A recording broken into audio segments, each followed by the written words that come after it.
และสถานีวิทยุในเครือข่ายทุกสถานีต่างฝ่ายหินเนาะอย่าง104.50 เมกะเฮิรตซ์วัดฝ่ายหินวิทยุห้วยตองซักบ้านทุ่งเรดิโอเนาะ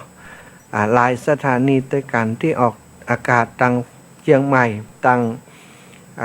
เชียงใหม่สายใต้เชียงใหม่สายเหนือเชียงใหม่สายกลางนะหลายอำเภอด้วยกันที่ได้ร่วมรับฟังอยู่ในขณะนี้แล้วก็สถานีวิทยุ100.50ของวัดพระบาทอุดมน้ำบ่อสาวาวิทยุคณะสงฆ์อำเภอฝางจังหวัดเชียงใหม่โดยเมตตาปรมีหลวงปู่ท่านพระครูสุจิตานุรักษ์ซึ่งจะมีกฐินในวันที่6นี้เหมือนกันสถานพบกันวันนี้เป็นวันที่3เดือนพฤศจิกาวันที่3แล้วเป็นเดือนรองเดือนสุดท้ายละพฤศจิกาธันวาแล้วก็มกราสถาปีใหม่ก็จะมาถึงแห่มเมินแล้ววันเวลาหมุนเวียนเปลี่ยนไว้ไปแล้วศรัทธาญาติโยมทั้งหลาย1วันก็แก่ไปอีก1วัน1วันก็ใกล้ความตายไปอีก1วันความจริงทุกคนใกล้ความตายทุกวินาทีเฮามีความตายทุกวินาทีศรัทธาสังขารร่างกายของมนุษย์คนเฮาบ่มีอะไรยังอยู่เหมือนเดิมอยู่เป็นปกติสักอย่างศรัทธาแต่ว่าที่เฮาหันอยู่นี้เพราะว่าตาของเฮานั้นบ่สามารถมองเข้าไปในตัวของเฮาได้ตัวของเฮามีความเปลี่ยนแปลงไปเป็นธรรมดาเนาะเปลี่ยนแปลงไปตามอายุขัยเปลี่ยนแปลงไปสู่ความเจ็บความป่วยความเมื่อยความไข้แล้วก็ไปสู่ความตายในที่สุดสถาอีพ่ออิมแม่ตั้งหลายพบกันวันนี้ก็ขออนุโมทนาบุญเอาบุญมาฝากสถาญาติโยมเท่าแก่อีพ่ออีแม่ตั้งหลายที่ติดตามรับฟังรายการตั้งสถานีวิทยุเพื่อการศึกษาวิทยาลัยสงฆ์นครลำปางซึ่งก็ออกอากาศจากวัดบุญยวาสวิหารเขาได้อุจากันเรื่องการทำกฐินสามัคคีมาช่วยที่วัดบ้านกิวอำเภอตำบลแม่ซุกอำเภอแจ้ห่มจังหวัดลำปางซึ่งเป็นวัดที่ครูบาอาจารย์นักเทศเสียงทองแล้วก็เป็นครูบาอาจารย์ที่มีความรู้ความสามารถในเรื่องของการประพันธ์ข้าวจ้อยข้าวซอเนาะทั่วไปแล้วก็สามารถประพันธ์กำเมืองตัวแล้วก็เป็นผู้ที่นำการเทศมหาชาติประยุกต์แบบคนเหนือปกติเขาจะหันการเทศแบบ2ธรรมาสของภาคกลางภาคใต้เปิ้นแต่ทีนี้ท่านอาจารย์เสน่ห์กาลงหรือพระอธิการเสวตนี้เปิ้นได้นำการเทศประยุกต์แบบนั้นมาเป็นภาษากำเมืองเป็นภาษาเหนือเป็นเวทสันดรชาดกเนาะแล้วก็เทศมหาชาติซึ่งมีคนติดตามเยอะทีเดียวศรัทธาเวลาเปิ้นไปเทศที่ไหนเทศ2ธรรมาสปัตโตมีต่อ2ธรรมาสแบบสมบูรณ์แบบก็คือเทศมหาชาติประยุกต์ได้รับการติดตามได้รับการสนใจถือว่าเป็นผู้ที่ทำให้เกิดความตื่นตัวของพระสงฆ์ในภาคเหนือของเฮาในเรื่องของการเทศนะการเทศแบบประยุกต์คือก็มีการเทศ2ธรรมาสโดยแล้วก็การมีการการกราบแล้วมีการแสดงประกอบอันเนี้ยศรัทธาครูบาอาจารย์เปิ้นมีความสามารถเป็นเจ้าหัววัดบันกิวแล้วที่วัดของเปิ้นนั้นบ่มีกฐินอาตมาภาพก็เลยขอเมต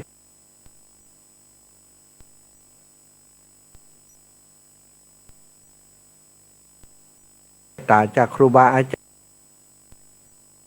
จารย์ท่านพระครูสิริธรรมบัณฑิตซึ่งเป็นผู้อำนวยการวิทยาลัยสงฆ์นครลำปางว่าโอ้ท่านอาจารย์เสน่ห์กาหลงวัดของเปิ้นบ่มีกฐินท่านอาจารย์ปีนี้หมู่เฮาช่วยกันบอกพระนัก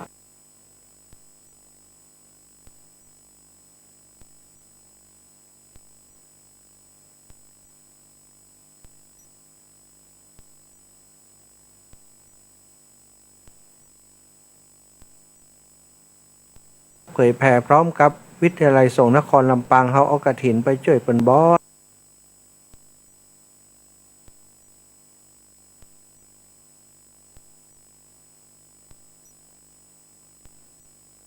ว่าอาตมามีจิตเจตนาจะนำกฐินมาทอดถวายที่วัดบันเกี่ยวเปิ้นก็รับเป็นประธาน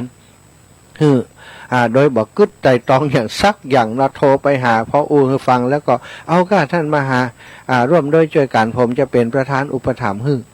จึงทำให้เกิดการร่วมตัวกันเนาะนำกฐินสามัคคีบอกอาตมาภาพก็บอกศรัทธาญาติโยมที่ได้เป็นญาติธรรมเคารพนับถือกันนั้นมานำกฐินมาทอดถวายที่วัดบ้านกิวของท่านอาจารย์เสน่ห์กาหลงเนาะศรัทธาญาติโยมทาง Facebook ไลฟ์สงสัยจะใจบ่ได้แล้วนะตอนนี้อาตมาขอยกเลิกนะ Facebook ไลฟ์ทาง Facebook ไลฟ์ฟังบ่ได้แล้วศรัทธาเนื่องจากว่าสัญญาณที่นี่บ่ปอเนอะสัญญาณที่นี่บ่ปอห้องที่อาตมาอยู่นี่รู้สึกว่าคลื่นของAIS คลื่นของ AIS ที่เป็น Wi-Fi ของอาตมาบ่ปอฉะนั้นก็จะถ่ายทอดเฉพาะทางสถานีวิทยุกันแล้วการขออภัยกับคนที่ติดตามทาง Facebook ไลฟ์บ่ได้หันหน้ากันละเนาะเพราะว่าสัญญาณมันบ่เพียงพอก็ใจบ่ได้เนาะสถาฉะนั้นก็ขอปิดโหมดของ Facebook ไปก่อนส่วนทางสถานีวิทยุก็จะอู้กันต่อไป ถ้าบ่เลือกเอาเหตุต่างนั้นเดี๋ยวล่มถึง2ต่างเนาะสถานะถึง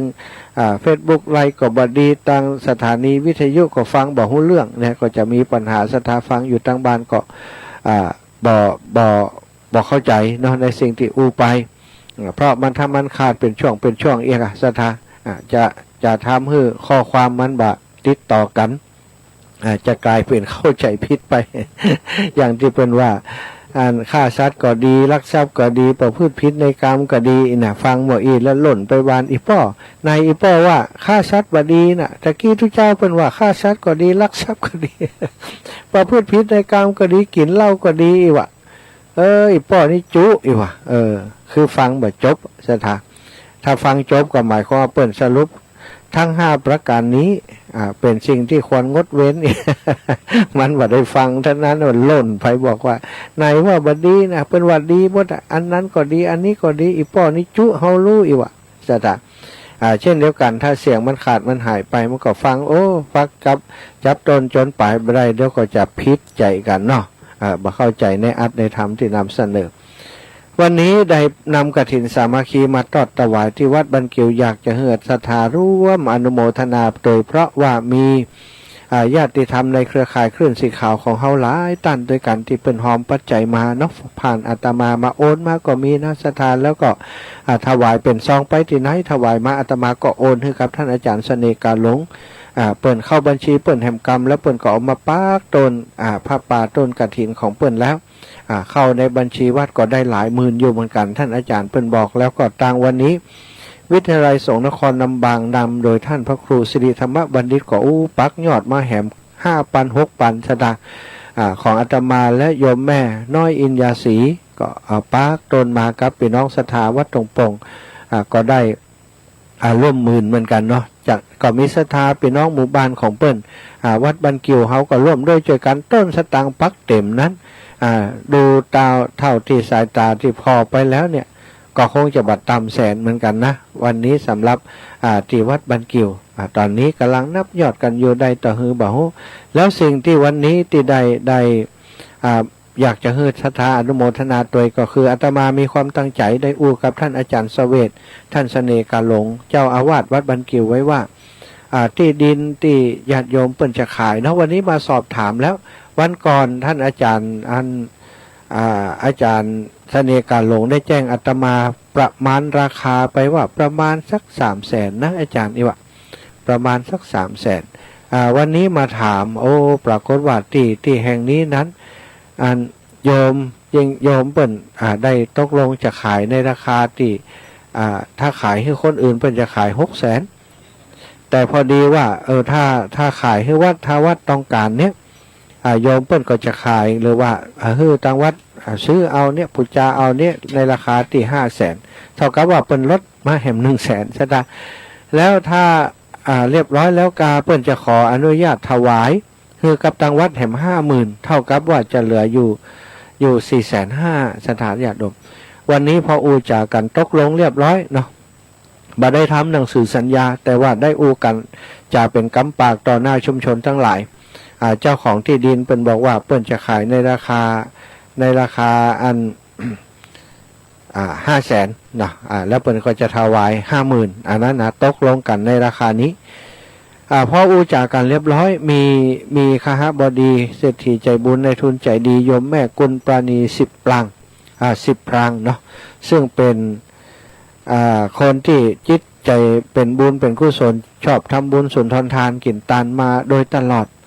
อาตมาภาพก็หู้จักกันเป็นการส่วนตัวเนาะกับโยมแม่พอดีเปิ้นมาร่วมกฐินโดยกับปาไปแอวพอที่ดินว่าแล้วราคานี้ก็เลยบอกโยมแม่ว่าโยมแม่เดี๋ยวเขาจะเสาะพระป่ามาช่วยกันเนาะซื้อที่ดินให้เปิ้นไล่ที่ดินแห่งนี้มันตกราคาอยู่500,000โยมแม่ว่าจะได้โยมแม่ก็โอ้สนใจน่าสนใจการซื้อที่ดินนี่ได้บุญนักนะท่านอาจารย์นี่เนาะก็เลยว่าโอ้อันก็หมายความว่ามีคนหันตัวละโยมแม่ดีแล้วเขาก็จะได้ได้จ่ากับตังคณะกรรมการหมู่บ้านกึดกันว่าเขาจะจัดพระป่ามาช่วยเปิ้นสักครั้งหนึ่งอีกคือใดปัจจัยพอที่จะซื้อที่ดินคือครับท่านอาจารย์เสน่ห์การหลวงวัดบันกิวโอกันไปแล้วก็เดินเข้าวัดไปอาตมาก็ไปทำหน้าที่ที่บนวิหารจากนั้นก็มาดูแลศรัทธาญาติโยมอยู่ที่หน้าโบสถ์หน้าวิหารศรัทธาโยมแม่สิปราณีโยมแม่กุลปาณีโยมซอกุลแม่ซอกุลก็เข้ามาหาว่าท่านอาจารย์อีแม่มากึดแล้วมันแม่จะร่วมตอนนี้อีแม่จะเปิดเป็นกล่องแรกไปเลยเนาะก็พระป่ากล่องแรกไปเลยอีแม่จะถวายปัจจัยไว้100,000อีแม่ประวารณาไว้100,000สำหรับการซื้อที่ดินในครั้งนี้นะโอ้ศรัทธาญาติโยมอู้กันไปบอกกี่กรรมเนาะยังบอกกึดว่าคือกึดว่าจะทำพระป่ากันบัดได้เนี่ยว่าวันที่9 เดือนเมษาจะทำพระป่ามาทอดถวายซื้อที่ดินให้กับวัดบันกิวของท่านอาจารย์เสน่ห์กาโลก็คิดว่าปุ๊บจะได้เงินได้ทองก่อนวันที่9ปุ๊บกันแต่วันนี้โยมแม่กุลปราณี10 พรางได้ปวารณาเลยว่าอีแม่จะร่วม100,000เพราะอีแม่ร่วม100,000ท่านสจนัทบุตรเป็นขวัญเนาะก็ได้ยินตัวก็บอกว่าผมขออนุญาตร่วมด้วย10,000ก็เนื้ออาจารย์อีว่าท่านสจ10,000แล้วก็พ่อกำนันเที่ยงปันดีกำนันตำบลหัวเมืองซึ่งผู้จักกันถือว่าเป็นพี่อ้ายใต้หัวของอาตมาเกษียณจากพ่อกำนันไปแล้วเนาะก็พ่อกำนันก็ได้ยินนั่งด้วยกันท่านอันผมเอา10,000อาจารย์นี่วะอาตมาก็ใจขึ้นจกคือปัน1เนาะเป็น10,000เฮาปันก็ยังแควนลงอาตมาก็เลยว่าอันเฮาตู้กับหอมปัน1ก่อนนะตอนนี้ก็ปักต้นกันไปศรัทธาโอ้ได้100,000เกือบจะ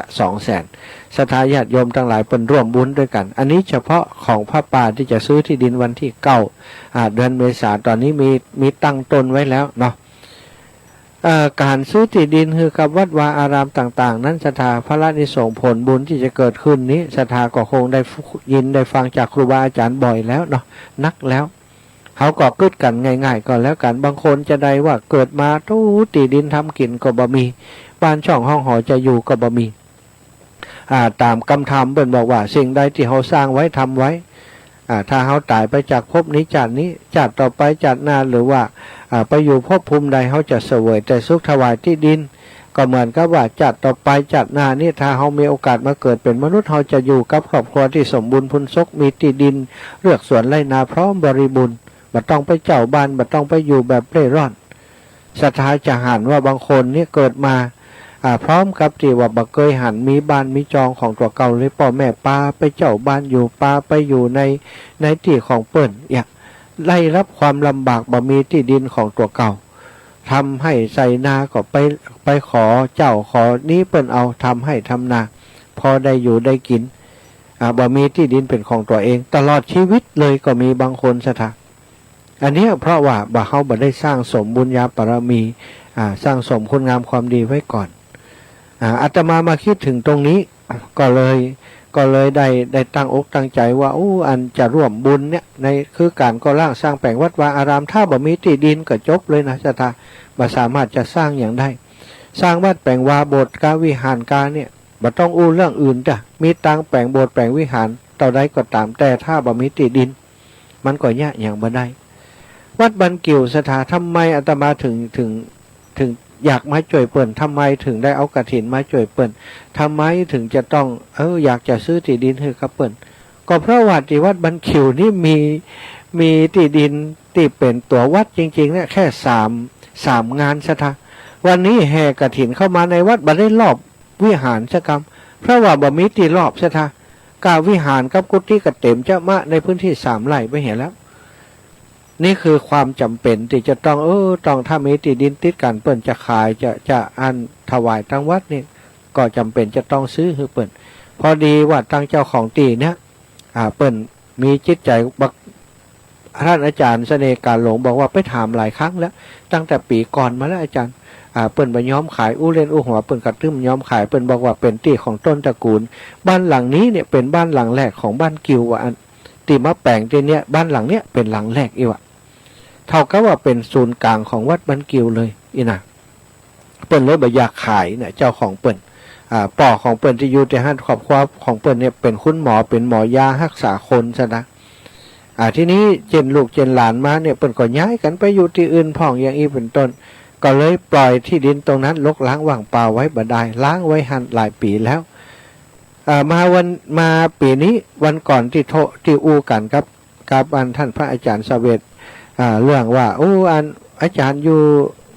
ที่บ้านกิวนี่อันวัดของอาจารย์นี่จะมีกฐินบ่ได้เปิ้นว่าบ่มีอาจารย์วัดผมเป็นวัดน้อยๆวัดที่บ่มีไผที่จะมาประวารณาเจ้าบ้านก็มีบักกี่ครัวเรือนวัดผมนี่บอกเคยมีกฐินกับเตื้อครับอีวะเอาอาตมาก็เลยว่าท่านอาจารย์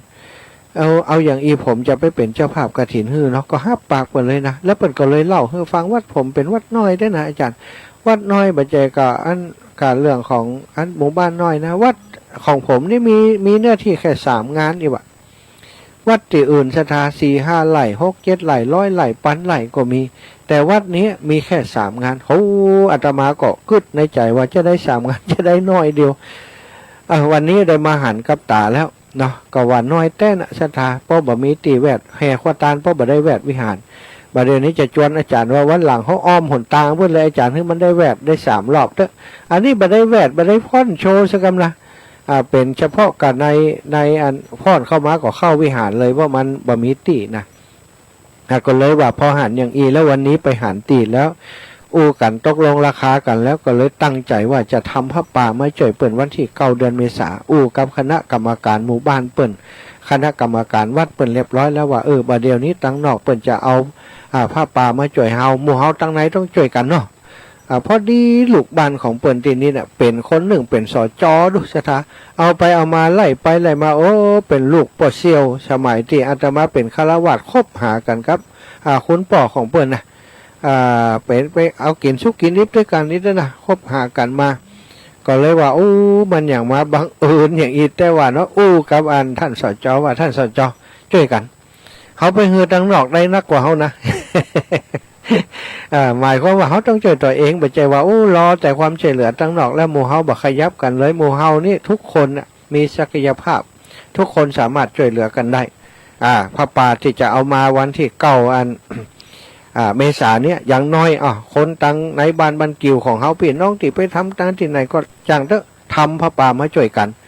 9 เมษาเขาบอก9 เมษาทำไมต้อง9 เมษาเพราะว่าหลังจากนั้นบ่ไหวแล้วศรัทธาญาติโยมมันจะมีงานแต่ละตีละแห่งมันจะมีงานซ้อนกันวันที่9 เมษาปี66ตรงกับวันอาทิตย์อาตมาก็ล็อกวันไว้ให้เปิ้นเลย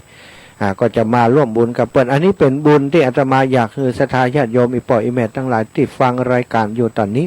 ได้ร่วมอนุโมทนาบุญด้วยกันเอาเป็นบุญเป็นกุศลของท่านทั้งหลายโดยที่ติดตามฟังรายการที่อาตมาจัดมาตลอดนั้นก็คงจะรู้ว่าอาตมาภาพนั้นเป็นพระสาธารณประโยชน์สาธารณประโยชน์เนอะเป็นพระที่มีเคยชอบช่วยเหลือมันเปลี่ยนนิสัยนะอยากจะช่วยเหลือคนอื่นทั้งที่บางครั้งบางทีนี่ตัวก็บ่ใจเป็นคนเก่งคนดีคนหล่ำคนรวยยังแหละแต่ว่าอาศัยว่าเวลาเวลาจ่ายอย่างไปนี่เขาคิดอย่างไปนี่เหมือนกับว่ามีศรัทธาญาติโยมพร้อมที่จะมีความช่วยเหลือเข้ามาเพราะสิ่งที่อาตมาอาตมาทำนั้นมันไม่ได้เป็นประโยชน์ส่วนตัวของอาตมามันเป็นประโยชน์กับคนอื่นเป็นประโยชน์กับศาสนาเนาะเลยทำให้เหมือนกับมีกำลังใจคอยสนับสนุนค้ำจุนช่วยเหลืออยู่ตลอดเวลาเช่นเดียวกับในครั้งนี้นะพอมาอาตมาปากไปเนี่ยตะกี้นี่ศรัทธา จากว่าไปยืนพอที่ดินแล้วก็มีสักบาทเนี่ยเข้าในวัดมามีโยมท่านหนึ่งมีโยมซอกุลน่ะโยมแม่ปราณี10 พรางนั้นร่วมบุญมา100,000อย่างเงี้ยเสียท่าดูคนนั้น10,000คนนี้10,000เนี่ยมันบ่ใจเรื่องง่ายเหมือนกันอาตมาคิดว่ามันเป็นบุญของตึงครูบาอาจารย์ท่านพระอาจารย์เสน่ห์การลงแล้วก็บุญของศรัทธาพี่น้องเจ้าบ้านที่พอเฮาขึ้นล่ำตามสร้างไอ้ยังปารมีที่เปิ่นสร้างไว้มันส่งเสริมให้คนทั้งหลายได้เมตตาเห็นใจอย่างอาตมาหันใจเปิ้นนั้นนะหันใจเปิ้นว่าจะได้บ่มีกฐินเอากฐินมาอันนี้บ่ใจบุญของอาตมาเป็นบุญของเปิ้นศรัทธาที่เปิ้นสร้างไว้มันพร้อมบริบูรณ์พร้อมที่จะคนทั้งหลายจะมาร่วมบุญกับเปิ้นวันนี้มีศรัทธาอีป่อยอีแม่จากต่างเมืองลำปางเนาะมากันหลายคนด้วยกันมีโยมแม่น้อยอินยาศรีซึ่งเป็นแม่อุปถัมภ์ของอาตมามาเป็นเจ้าภาพต้นกฐินมาเป็นเจ้าภาพของผ้ากฐินพร้อมกับบริขารทั้งหลายทั้งหมดเนี่ยก็ได้โยมแม่เปิ้นมาดูแลอันนี้ก็ต้องบ่ฮู้จะขอบคุณเปิ้นจะได้ลำพังอาตมาก็อย่างศรัทธาฮู้นั่นเนาะพระสงฆ์องค์สังฆเจ้าบ่ใจว่าร่ำรวยมาจากที่ไหนอาศัยกำลังทรัพย์กำลังปัจจัยจากศรัทธาญาติโยมเฮาเพียงแต่เป็นผู้นำกินน้ำตาลจาให้เปิ้นฟังถึงเหตุถึงผลว่าทำไมต้องเนี้ยทำไมต้องทำทำไมต้องช่วยวัดที่เปิ้นขาดแคลนถ้าเขาบ่ช่วยศรัทธาตั้งหลายครูบาอาจารย์ของอาตมาบ่อยก็คงบักเกียดกันเนาะได้กล่าวว่าถ้าคนอื่นยังบ่อิ่มแต่เนี้ยผมจะบ่กินคนทั้งหลายยังหิวอยู่เนี่ยผมจะบ่กินผมจะบ่อิ่มเนาะบ่ใจว่าอิ่มแล้วถึงแบ่งปันคนเฮาต้องแบ่งปัน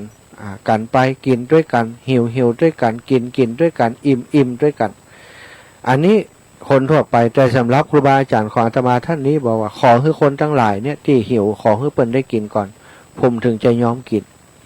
อันนี้ก็คือวิสัยของพระโพธิสัตว์ญาติโยมคงเคยได้ยินเรื่องของดาบสท่านหนึ่งพระโพธิสัตว์ที่เป็นดาบสอยู่มี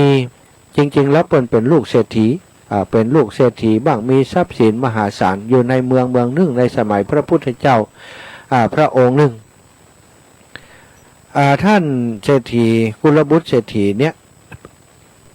พอพ่อแม่เปิ้นเสียชีวิตไปความที่เปิ้นเรียนจบไตรเพศมาศรัทธาญาติโยมจบไตรเพศก็เหมือนกับคนจบปริญญาเนี่ยศรัทธาคนจบปริญญาสมัยก่อนก็เป็นคนมีความรู้เป็นคนมีความสามารถก็มีลูกศิษย์ลูกหาคนมาเรียนวิทยาการจากเปิ้นก็สอนคนทั้งหลายเป็นครูบาอาจารย์สอนเขาทั้งหลายพอพ่อแม่เปิ้นเสียชีวิตจากไปก็จำเป็นต้องมาบริหารทรัพย์สมบัติแทนพ่อแม่เปิ้นก็มาคิดว่าทรัพย์สมบัติหมู่นี้นั้นมันเป็นภาระพ่อแม่เฮารักษาสืบต่อจากปู่จากย่าเฮาจากพ่อมอนแม่มอนแบบแม่มอนมาก่อนลำบากในการจัดการเนาะมาหันแล้วปวดหัวบักใครเนี่ยอย่างอยากจะสอนหนังสืออย่างเดียว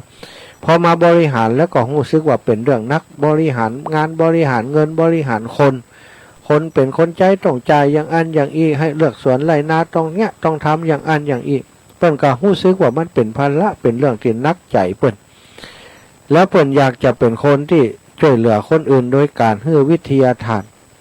เปิ้นก็มาคิดว่าถ้าเฮามาหวังทรัพย์สินนี่เฮาคงบ่ได้ปลีกวิเวกไปเป็นครูบาอาจารย์สอนคนก็เลยเอาทรัพย์สินที่มีอยู่ทั้งหมดนั้นไปสร้างสิ่งที่เป็นประโยชน์ไปทำบุญทำกุศลไปแจกเป็นตานมดซะท่าไปแจกเป็นตานจนมดจนเสี่ยงมดตึงตีดินมดตึงทรัพย์สินที่พ่อแม่หาไว้ถ้าเป็นบ้านเฮาถ้าเราบ่อายกำคือดีเนาะ บริจาคเพิ่นไปหมดจริงๆเนี่ยจะได้อีน่ะเพิ่นบ่ได้สนใจตรงนี้พอบริจาคทรัพย์สินเงินคำไปหมดไปเสี่ยงแล้วอนุโมทนาบุญกับเปิ้นว่าอันบุญที่ผู้ข้าทำไปเนี้ยผู้ข้าต้องการจะอุทิศไว้ให้กับพ่อแม่ปู่ย่าตายายที่เปิ้นสั่งสมทรัพย์สินเอาไว้ขอให้บุญนี้ไปถึงเปิ้นไปเตรียมไปเติมให้เปิ้นอยู่ดีมีสุขอยู่บนสวรรค์อยู่บนวิมานไปเตรียมไปเติมไปเพิ่มให้เปิ้นคืออยู่ที่ห้านยิ่งยืนนานตลอดไปเมื่อเป็นพันปีเป็นหมื่นปีเป็นแสนกับอธิษฐานโยกทุกสิ่งทุกอย่างเอาเป็นบุญให้กับปู่ย่าตายายพ่อแม่ที่จากไปตัวของเปิ้นเรียบร้อยแล้วก็ปาลูกศิษย์ลูกหาที่เป็นลูกศิษย์ของเปิ้นเข้าป่าซะท่าบำเพ็ญพจน์เป็นท่าน ดาบสหรือว่าฤาษีอยู่ในป่าอยู่ในป่าหิมพานต์พุ่นเนาะในป่าหิมพานต์นั้นมันมีที่ทำมาหากินเยอะมีลูกหมากผลไม้อยู่เยอะแยะไปหมดเนาะเปิ้นก็ไปอยู่ที่ในป่าหิมพานต์พุ่นนะสถานพระพยาอยู่ในป่าหิมพานต์ก็สอนลูกศิษย์ลูกหาทั้งหลายตึงในเรื่องของการปฏิบัติเนาะปฏิบัติศีลสมาธิปัญญาเป็นผู้มีศีลบ่เบียดเบียนสัตว์ทั้งหลายกินแต่ผลละหมากหลักไม้แจ้งบ่เจ้ามาลูกศิษย์ลูกหาก็ไปเอาผลละหมากหลักไม้มามีอยู่วันหนึ่งท่านดาบสได้เดินไปหาผลไม้กับลูกศิษย์ลูกหาไปยืนชะเง้ออยู่อันนี้มันเป็นเหวลึกรูอีวะพอดีว่าในเหวหันติลึกอยู่แห่งนั้นนั่นมีแม่เสือตัวหนึ่งกำลังเกิดลูกกันน้อยอยู่ตั้งลุ่มหันลูกแดงปิงลิงอยู่2-3ตัวแม่เสือนี้มันคงจะเกิดลูกแล้วไปหากินตั้งใดบ่ได้เพราะมันมดแหงสถามันจะต้องกระโดดไปกระโดดมาขึ้นไปที่ไก่ออกมาปากถ้ำก็ไปไหนบ่ได้ก็เลยกลายเป็นเสือที่หิวโหยท่านดาบสเพิ่นยืนอยู่ตั้งบนยื้อพอก็หันกิริยาอาการของแม่เสือที่หิวเนี่ยจ้องไปที่ลูกกำลังจะลงไปกราบลูกของตัวเก่ามากินท่านดาบสได้หันอย่างอันก็กึดขึ้นมาว่าความหิวโหยนี้เป็นเรื่องที่น่ากลัวแท้ๆขนาดแม่ที่เกิดลูกมาจากท้องเนี่ยปกติจะเหาะต้องฮักทนุถนอมลูกแต่ด้วยความหิวทำให้เขาตอนนี้กำลังจะกินลูกของเขาเนี่ยจะได้ดีบ่อยากหันภาพนั้นเป็นเวรเป็นกรรมติดตาตัวเก่าไปเหลียวไปเหลียวมาเหลียววอกเหลียวแวกบ่มีลูกศิษย์อยู่แถวนั้นท่านดาบสกระโดดลงไปในเหวซะทางวิวตับแล้วขำหน้าแถวตึงหน้าอันท่านอันตั้งหน้าพญาอันแม่เสียหันเอาจักแดกแล้วก็มดลมหายไปเลือดไหลทะลักออกมาเสือหันจังอันไว้จากที่จะกินลูกบอมว่าได้กินเนื้อแล้วเนื้อมนุษย์เนาะก็กินเนื้อของท่านดาบสไปพอสมควรพอมีแหงมาก็ใจหมักปากดีมาก่อนนอนพักผ่อนลูกติดกำลังติดกี้แม่กำลังจะกินนั้นก็การเข้าไปก็แก๊กได้ไปกินนมของแม่สถาอันนี้สถาญาติโยมทั้งหลายอันนี้คือปฏิปทาของพระโพธิสัตว์เจ้าครูบาอาจารย์บอกว่าถ้าคนอื่นยังหิวอยู่คนทั้งหลายยังหิวอยู่เพิ่นจะบ่ยอมกินก็บ่ต่างกับปณิธานของพระโพธิสัตว์พระโพธิสัตว์นี้พระพุทธเจ้าของเฮานี่สร้างสมบารมีเป็นพระโพธิสัตว์มาบ่ฮู้กี่ภพกี่ชาตินะเกิดมาทุกภพทุกชาติบางครั้งเนี่ยบำเพ็ญบารมีเนี่ยเปิ้นมันมีอุปปารมีเนาะปรมัตถปารมีสถาอุปปารมีเนี่ยก็คือปารมีจันติเท่ายอมเอาร่างกายเนาะเอาร่างกายไปอย่างเช่นควักตาหู้เนี่ยยังมีชีวิตอยู่เนี่ยอุปปารมียังน้อยอยู่แล้วถ้าเป็นปรมัตถปารมีนี่ถึงกับว่าเอาชีวิตเป็นเดิมพันเอาชีวิตเนี่ยมอบเพื่อคนอื่นไปเนี่ยอันนี้เรียกว่าปรมัตถปารมีสร้างสมปารมีอย่างสูงสุดท่านดาบสก็บัต่างกันจากท่านดาบสที่ทำอย่างอันก็คือปรมัตถปารมีเอาชีวิตเป็นตาลฮือแก่สรรพสัตว์ทั้งหลายนั่นเสือเนาะแล้วก็หลายภพหลายชาตินะสถานที่ท่านที่พระโพธิสัตว์ได้บำเพ็ญตนฉะนั้นบางครั้งโดนฆ่าโดนรังแกโดนทุบโดนตีบ่มีความโกรธเกลียดบ่มีความพยาบาทมีบาทอาฆาตมีแต่ขันติอย่างชาติที่เป็นสุวรรณสามก็ดีอย่างก็ดีเนี่ยนั่นก็คือปารมีของพระโพธิสัตว์คนเฮาศรัทธาญาติโยมมีคติบ่เหมือนกันบางพ่องเกิดเป็นมีจริตบ่เหมือนกันบางพ่องก็ราคะจริตพุทธจริตนะมันก็ต่างกันไปโทสะจริตพุทธจริตก็คือจริตหรือว่าอุปนิสัยนิสัยของคนที่บำเพ็ญตัวให้เป็นประโยชน์ต่อผู้อื่นมีจิตอาสาเสียสละตนต่อผู้อื่น กำอูของคนที่บอกว่าถ้าคนอื่นหิวอยู่เนี่ยบ่กินบ่ฮื้อตัวเก่าอิ่มเตื้อต้องให้คนอินได้อิ่มก่อนถึงจะยอมกินอิ่มก็จ้างบ่อิ่มก็จ้างได้ตัวเก่าถึงจะได้กินนิดกินหน่อยก็ขอฮื้อคนทั้งหลายได้อิ่มก่อนนี่คือปฏิปทาของพระโพธิสัตว์อาตมาเองได้พบปะกับครูบาอาจารย์ที่มีปฏิปทาแบบนี้หลายรูปหลายองค์สถานจากท่านอาจารย์พุทธทาสพระราชยันนกวีท่านอาจารย์ด็อกเตอร์พระมหาองค์อาทิตธรรมโมที่เป็นครูบาอาจารย์ที่อาตมาเคารพนับถือแล้วก็มาในคลื่นสีขาวนี้ท่านพระครูอภิวัฒนวิกรมพระครูสุเมธหลายท่านหลายรูปหลายองค์เป็นแบบนี้สถานก็เลยว่าเฮามีโอกาสได้รับใช้ครูบาอาจารย์แบบนี้และเฮาเองก็มีคนเป็นคนที่มีจิตใจแบบนี้ก็เลยได้สร้างบุญสร้างกุศลที่ศรัทธาญาติโยมได้หันที่อาตมาทำอาตมาทำอยู่ในขณะนี้แต่ทั้งหมดทั้งมวลถ้าบัดได้รับการช่วยเหลือจากศรัทธาญาติโยมปณิธานจะดีปันใดก็ตามด้วยความตั้งใจจะดีปันใดก็ตามด้วยศรัทธาสิ่งเหล่านั้นก็สำเร็จบัดได้เป็นไปบัดได้ทุกสิ่งทุกอย่างต้องอิงอาศัยกันน้ำพึ่งเรือเสือพึ่งป่าศรัทธาพึ่งวัดพึ่งศรัทธามันต้องอาศัยซึ่งกันและกันกฐินวันนี้ถ้าบ่มีโยมแม่ครูบาอาจารย์เตี่ยตมาเคารพนับถือที่นามไปนั้นก็จะเกิดขึ้นบ่ได้ศรัทธาคนเฮาเปิ้นบอกว่าคนบ่มีพวกหมู่มีพวกนั้นไปสู่ที่สูงบ่ได้ฉันใดก็ฉันนั้นการทำบุญทุนทอนทานการเป็นผู้น้ำกินน้ำตาลนั้น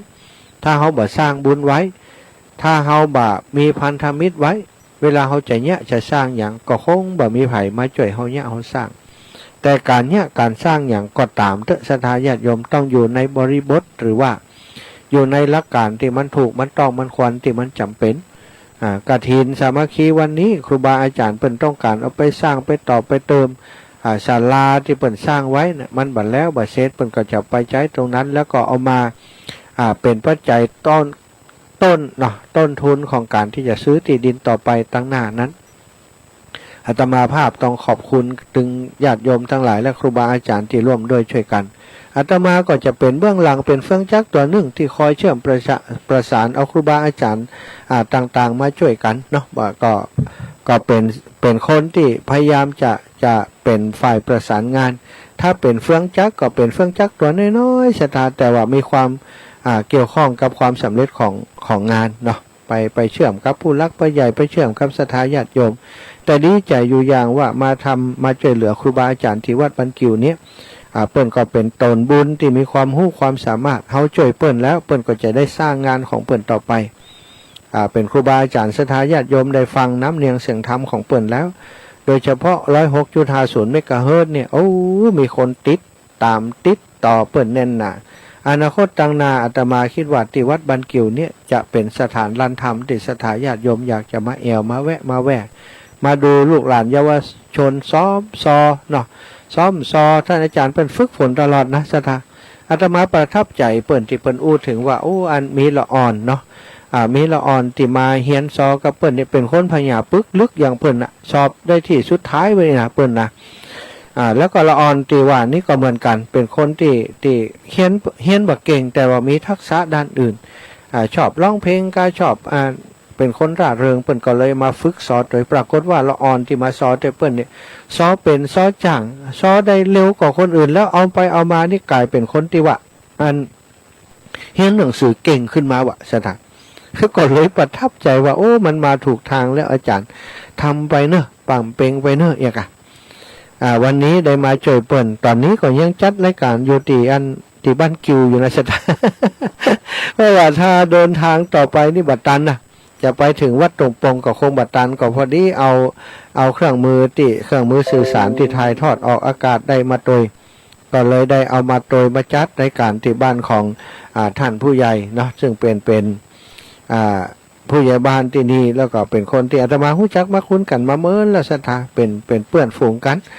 ดูแลกันมาตั้งแต่เป็นอาตมาเป็นฆราวาสญาติโยมนี่ก็คบหากันเป็นเพื่อนฝูงที่ดูแลกันมา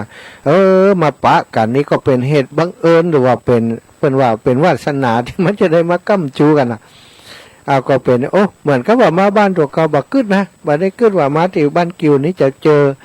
เพื่อนฝูงหรือว่าคนที่เคยคบหากันมาก่อนเนี่ยแต่ว่าบังเอิญได้มาเจอแล้วก็ดีใจก็เลยคงจะได้ร่วมบุญร่วมกุศลกันไปแหมเมินอยู่อีปล่อยอีแม่ทั้งหลายเอาละตอนนี้จะแบ่งปันเวลาให้โทรมาเนาะสถาพี่น้องตังเมืองฝางเนอะโยมแม่ทั้งหลายพี่น้องตังในเวียงเชียงใหม่พี่น้องตังลำปูนก็ดีพี่น้องลำปางฝ่ายฟังอยู่เดินทางกลับไปถึงบ้านแล้วเนอะท่านอาจารย์โทรมาบอกตุกำนะขอบคุณท่านทั้งหลายที่มาช่วยกันตอนนี้ยังบ่ทราบยอดกฐินกันเด้อกฐินก็น่าจะได้อาตมาประมาณการว่าน่าจะบัตรต่ำกว่า150,000ประมาณน้อยๆไว้ก่อนเนาะดูต้นสตังก็สีจะหลายอันละท่านนับของแม่กุลปาณีไปแล้วนะต้องบัตรต่ำกว่า300,000ซะท่าตีดินที่จะถวายที่ดินนั่นนะตอนนี้เปิ้นฮับปากไปแล้วแต่วันนี้ขอเป็นยอดสดๆของกฐินเนาะยอดอันเปิ้นเฮาว่าบ่ใช่ยอดกฐินมันเป็นยอดของบริวารกฐินตัวกฐินคือผ้าเนาะถ้ายอดของผ้าก็คือผ้านั่นนะ ก็เป็นปัจจัยสมทบเป็นบริวารกฐินไปโอ้ญาติโยมจากต่างเมืองฝางเนาะแจ้งมาว่าท่านอาจารย์ฟังอยู่เนอะเจ้าอีวะนะก็นี้คือฟังจากต่างสถานีวิทยุอันนี้ก็เป็นโยมที่อุปถัมภ์อาตมาแล้วก็เป็นร่วมบุญมาที่วัดของท่านอาจารย์เสน่ห์กาหลง1,000 บาทขอบคุณเนอะคุณโยมเพื่อนว่าให้ประกาศชื่อนะอันนี้เป็นคนทำบุญที่บ่ชอบให้ประกาศชื่อ ก็เป็นคนโยมเมืองฝางอีกก็แล้วกันพี่น้องบ้านห้วยงูแหมน้อยนึงขอบคุณเนอะเพื่อนได้ฟังรายการอยู่ขออนุโมทนาบุญกับวัดบ้านเกี่ยวเตยเนเจ้าโอ้ได้ไปเลยเนอะคุณโยมหอมาแล้วเนาะจะได้ต่อได้ก็ตามก็ถือว่าเป็นยอดกฐินของคุณโยมเนอะวันที่9อาตมานัดหมายด้วยนะคุณโยมมาเป็นเจ้าภาพด้วยกันตอนนี้ก็ได้ร่วมบุญไปแล้วอาตมามีบ่นักตะกี้หอมเบิ่นไปปันนึงเนาะเป็นต้นทุนที่จะซื้อที่ดินแต่ว่าเขานัดหมายกันว่าวันที่9เดือนเมษาจะเอากฐินมาตานที่นี่เปิดโอกาสแล้ว0808844173ใครจะโชคดีถูกรางวัลที่1โทรมาก่อนเลยเนอะแม่ยายพรร้องวอแดงสันกำแพงโทรมาได้เลยแม่ยายพรพร้อมแล้วแม่ยายพรเนอะ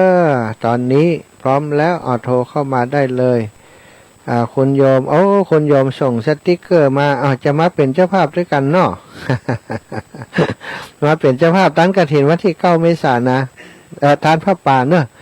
จัดถวายที่ดินก็เดี๋ยวจะถ่ายรูปที่ดินส่งไปให้คุณโยมพอแต่เจ้าบัดได้ถ่ายแต่เจ้าถ่ายแล้วกำหรอกเดี๋ยวก็จะส่งไปให้เนอะส่งไปให้พอเนาะอันฟังเสียงใหญ่ๆเงียบปิงพี่น้องตั้งเมืองฝั่งโทรมากันละ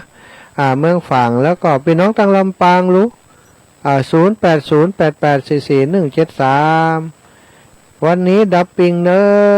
ถ้าดับปิงเดี๋ยวจะอู้ต่อออกมาแล้วแม่นวลเทพเสด็จเจริญปอนแม่เจ้าภาษาเจ้าตะวาแม่โอนตังสุรเนอสาธุหอมฮือแล้วหอมเกินก็นี่หอม200อีแม่หอมตัวใดนะแม่โอนไป400แล้วแต่ลูกจะเอาหอมคือแม่ตู้ปักเฮ้ยแม่แล้วแต่เจ้า200นะมันเป็นอย่างเนาะเอา200เนาะแล้วก็วัดดอยรอแล้วก็ครับจะเอาหอมวัดดอยรอก็ได้เหลือ200นั่นนะเจ้าอันก็แยกวัดอันเนี้ยวัดอันนี้แม่ดอยรอครับท่านครับอันนี้เนาะครับอันของวัดอาจารย์วรรณชัยเนาะวัดอันพุทธศรีคีรีเนาะเจ้าแม่โอนไป13:41นะเจ้าสาธุนะแม่เนอะขอบคุณแม่นะเจ้าขอบคุณอีแม่โตอีแม่อันดอยสะเก็ดตุ๊ดแล้วหายไปนะ จิมาจิมาบัตตาโทรแต่โทรมาเลยแม่ยายเจริญปอนนี่แม่ฟังอยู่เนาะแม่ถ้ามีโอกาสแม่จะหอมลูกเลยเนาะเมษาวันนะลูกเมษาวันที่9เมษาได้กะหอมมาเลยหอมจากไปก็ได้เนาะก็เขาจึงจะไปหาอยู่นะเมษามันหลายเดือนอยู่หรอเพียอันเขาก็ไปหาอีแม่ก็ได้ลูกมาหาก็ได้แม่จะขอเขาโอนเข้าไปที่หูจักเนาะจะฝากไปก็ได้เนาะบ่ใจเขาไปหาอีแม่มันจะได้นักแหมน้อยกะ เออ แม่ยังว่าแล้วลูกเฮ้ย เออ แม่เป็นนี่เป็นนั่นน่ะหมอแม่ถ้ายังตะกอนก็ดีนะ เออ เป็นแข้งเป็นขาเป็นกระดูกเส้นแขนตายลูกเฮ้ย สาธุสาธุแม่เขาจะฮับ จะกินแม่น้ำตาตกอีลูกมาอยู่ว่าตกตรงนี้หรอก จะบ่ต้องตกอ่ะไปตกยังยังจะปลื้มใจไปด้วยกับห้ามน้ำตาตกอ่ะสัตว์ แม่ บุญ แม่ ทัก แม่ ษา น้ำตาตกลูกน้ำตาตก บุญทักษาเขาจะฮับสายอื่นก่อนนะแม่ จ้า แบ่งกันคนน้อยเนาะปันกันคนน้อยเอาเจริญปอนพี่น้องงานชัยประการนี่นึกว่ารับ เจ้าไว้สาเจ้าพ่อมหา บ่ลำไยหมดแล้วกา เจ้า อีแม่ไปขึ้นลำไยมาจะเอาตังค์ไปหอมเนื้อฮะ เอ้ยทำบุญไปเรียบร้อยแล้วน้ำตาอะไรอย่างก็ เจ้า ต้องกับมีงานเดี๋ยวว่าได้ยินประกาศอีกจ้ะ โอ้กับประการกี่ย่ำฟังเกี่ยมาถามยังไงบ้าง ผมว่าเข้าอันพัตตามใช่จ๋า พระป่าวันที่9 เมษาปุ้นกำลังว่าประเดี๋ยวนี้วันที่9 เมษาจะซื้อตีดินคือวัดบันกิวอีแม่ตอนนี้มีต้นทุน200,000ละจะต้องใจ500,000เอาที่แม่100,000 100,000สาหัส จ้าเดี๋ยวไปว่ากัน ฮับปากแล้วโอเคนะสัตว์สัตว์ จ้าชัดเจนดีแน่ท่าน สัตว์ชัดเจนเหมือนกันฮับปากแล้วแต่ปฏิบัติตามนั้นแม่ยายพรเอาเห็นไหมแม่ยายพรเนอะโอ้แม่ยายพรมาแน่แต่ว่าได้เจริญปอนไปเคยอย่างข้าใจอู้น่ะเวลามีก้ามีสินนะแหมไข้หัวอยู่ฮะนะเอาว่าไป เดี๋ยวก็เมาเยอะจ้าเด้อ เมาอย่าง เขาเที่ยวหันเที่ยวนี่ทำบุญทำไม อนุโมทนาบุญเหตุกับว่านี่เป็นตานกระถินมันกิวนี่นะอโมทมา อันนี้ยายจะทำบุญขึ้นบ้านไหนวันที่12 เดือนใดเดือนนี้กะ วันนี้นะจ๊ะ บัดเดียววันเนี่ยวันผูกวันเฮืออย่างวันนี้วันที่3อยู่แล้ววันที่6ไปจะตั้งกระถิน สาธุวันที่6เนาะบ้านยายพรเนาะวัดหยัง วัดลงมาแดง วัดร้องวัดแดงตานกระถินวันที่6เนอะแม่ยายพรประกาศประชาสัมพันธ์มา รอนะจอย พอละ เจ้าสุวรรณเนี่ยสุวรรณ หมดเวลาเวชสุวรรณมาละหมดเวลาปั่นคนอื่นเล่า เจ้านวัตกรรม เจริญปอนแม่สุแก้วคำอ้วน เจ้าท่านนี่อย่างมาบุญนักแต่นักค่ะ ฮะอีแม่นะกะแต่ย้อนอีแม่นะกะบุญที่อีแม่ส่งมาคือเฮานะกะ เจ้าแม่ยังไม่ส่งไปเปลี่ยนนี้จะเนอ เจ้าแม่ เจ้า วันที่ มาคุณแม่เจ้ากับแม่แหล่งเนี่ยเจ้า เจ้าบัดได้ก็ได้นะบัดใจเดือดร้อนขออีแม่บอกมาก่อนไม่เช่นแล้วก็ป้อน เจ้า เจ้าขอบคุณนะแม่นะ อันกาที่ดินเขาก็อู้กันเนาะ มันเมินอยู่นะฝั่งฮื้อด้วยนะ เจ้ามีสาคุณเนาะ เดี๋ยวให้อย่าเอาไปออกดอกเห็นเอาฮื้อมาก่อน เจ้า เจ้าสาธุแม่ สาธุเจ้า สาธุเจริญปอนแม่ศรีกุลวันนี้เบลลังงังแล้วอ่ะ กลับไปซะพระมหาเจ้าแม่ไม่ได้ไปจะมาปวดแข้งหัวเข่าย่างป๊อบได้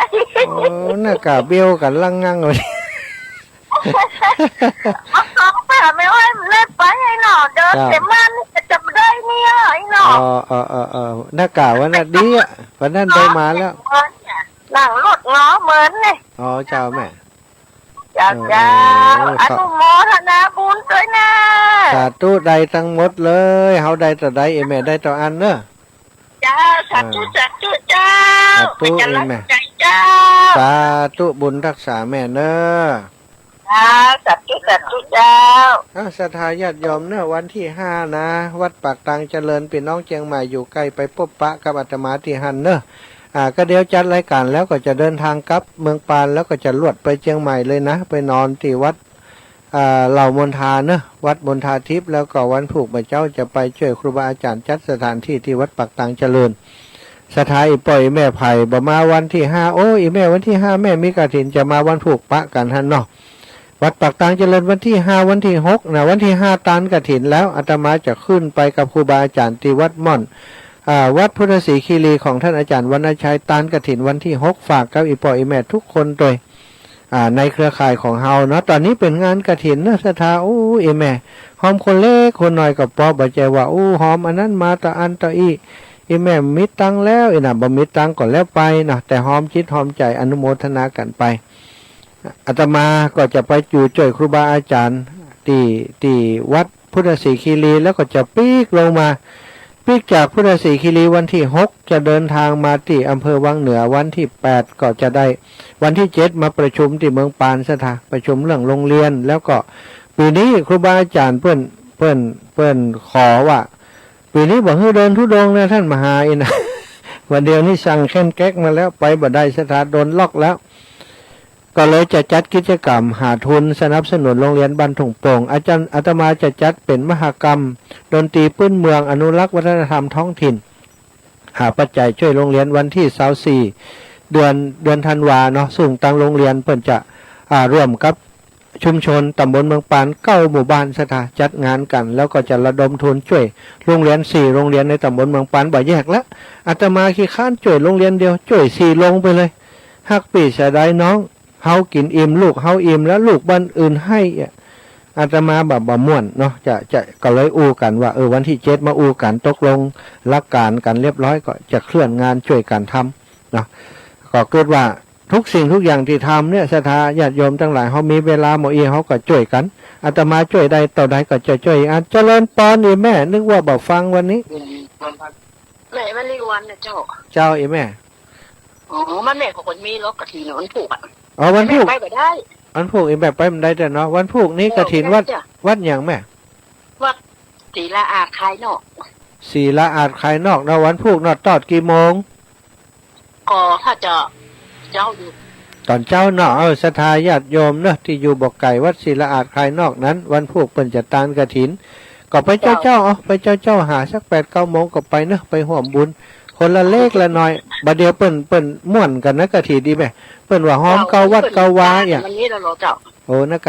ไปกันเนอะอีแหม่มได้ไปเนาะวันพุกเนาะเจ้าไม่ได้ไปแม่บัดเดียวเดินเป็นจะได้พ่องเจ็บก็หัวเข่าน่ะกำลังภาษาไม้แต่เจ้าภาษาว่าบ่พังสวดจ้ะบ่เกินจ้ะพังสวดแต่นะนะเดินน้อยๆหาเอาเนอะถ้ามันจะสีจะเจ็บกับพักผ่อนเนาะเจ้าแม่จึงไปไหนเนาะดักอ่ะสาธุได้เนี่ยเจ้าฟังทานอาหารน่ะค่ะอนุโมทนาบุญเอาด้วยกันนะได้บุญด้วยกันแม่เนอะเจ้าสาธุก่อนถ้ามีรายการอย่างว่าหน้าก็ก่อยเฮ้ยเจ๊รับพิพันธ์โอนไปเฮ้ยเด้อนักกะไปเรื่อยๆอยู่นี่บัดเดียวนี้บัดได้เดินทุดงแล้วท่านอาจารย์ว่าปีนี้พักก่อนกันเลยว่าคงจะมีโอกาสไปแอวหาหลวงพ่อ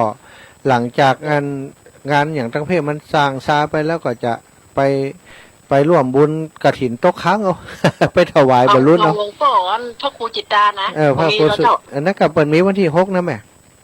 แม่หอมพระ500แล้วกันนะนักกะพระครูสุจิตานุรักษ์ก็จะไปกราบเปิ้นครับไปแอวหาพี่น้องญาติโยมทั้งพุ่นด้วยกันมันก็เติงหากันนะก็เติงหากันก็จะไปแอวหากันทั้งพุ่นเนาะสาธุเดินก็ดีแม่ก็ห่วงเหมือนกันนะล่ะขอบคุณนะแม่เนอะท่านอาจารย์เปิ้นหันเหตุผลหันไผอย่างบางประการนะเปิ้นก็แจ้งว่าปีนี้บ่อยากให้เดินแต่บ้านกันเมืองอยากด้วยน่ากลัวใช่เปิ้นก็กลัวเรื่องนั้นเรื่องนี้เนาะเปิ้นก็คำสั่งคำห่วงใยของครูบาอาจารย์มันกับถ้าเฮาเนี่ยอย่างพิษไปก็จะลำบากเปิ้นก็แม่นเนาะแม่นดีละที่อันพระมหามานะแม่ก็หันตัวอยู่อยากกับมันทำอย่างหมู่นั้นนี่นะไปเดินทุดงไปเนี่ยอันก็ดีอยู่เจ้าเนาะมันก็เป็นเหตุเป็นผลที่เนี่ยคือเขาได้มีโอกาสสร้างอย่างอื่นพ่องเนาะแม่เนาะเจ้าดีละเขาตั้งใจว่าอย่างอนุโมทนาสาธุตัวเจ้าสาธุแม่บุญรักษาแม่เนอะเจ้าไหว้สาเจ้าสาธุเอาละญาติโยมขอแหมสายนึงเนอะโยมแม่แก้วกาดโป่งอีแม่ได้ฟังก่อนวันนี้ฟังมาแต่กี้แล้วเนาะฟังจ้ะฟังที่ได้นั่นได้เสียงหมอกก็ฟังอีน้องเหรออีน้องอยู่บ้านกับวันนี้น้องอยู่บ้านเปิดจัดมาอย่างว่าน้องบ่าวเปิดจะมาแต่วันผูกการน้องบ่าวจะมาวันผูกเลยจัดสปาสเปดท่าน้องบ่าวนี่เจ้าหมอติดตำรวจนะเจ้าอีแม่ได้อย่างเงี้ยดีใจ เด่นอย่างว่าคนจะมากินเลี้ยงโอ้ได้ตำรวจดีเด่นกะโอ้ดีกันเนาะดีละ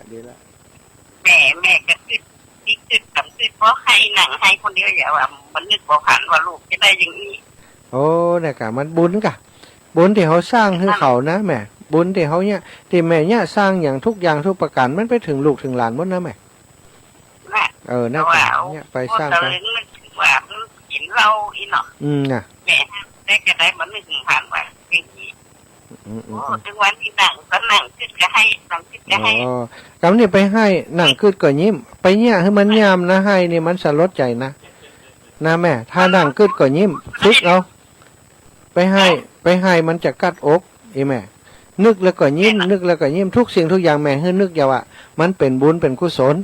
อย่างอีโลทำบุญมันได้บุญอย่างอีโลเอกอะเนอะแม่เนอะ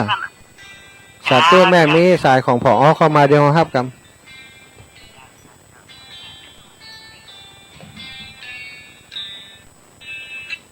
บัดตันแหละผอ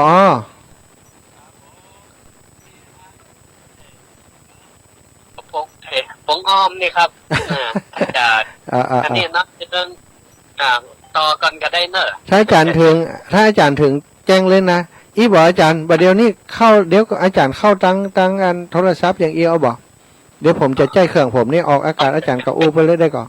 ใกล้จะถึงนะแต่ว่ามันจะเลทหน่อยโอเคเลทเดี๋ยวผมจะเข้ารอไปก่อนถ้าอาจารย์นี่ปุ๊บจิมาเลยเนาะจิมาแล้วผมก็จะส่งสัญญาณเข้าไปทางน้องแอมเลยครับสาธุอาจารย์ครับอาจารย์ถ้าว่าสมมติว่าอาจารย์พร้อมแล้วก็ผมก็จะพักตรงเพศไปเนาะสาธุถวายความเคารพอาจารย์ที่เมตตามาวันนี้เนาะดีใจศรัทธาญาติโยมท่านสจป่อของเปิ้นก็ดีใจว่าอาจารย์มาอุปถัมภ์อาจารย์ถ้าว่าสมมติว่าอาจารย์พร้อมแล้วก็แจ้งน้องแอมแล้วก็ให้น้องแอมแจ้งคือผมก็จะพักตรงเพศไปเนาะสาธุถวายความเคารพอาจารย์ที่เมตตามาวันนี้เนาะดีใจศรัทธาญาติโยมท่านสจป่อของเปิ้นก็ดีใจว่าอาจารย์มาอุปถัมภ์เฮานะขณะนี้เวลา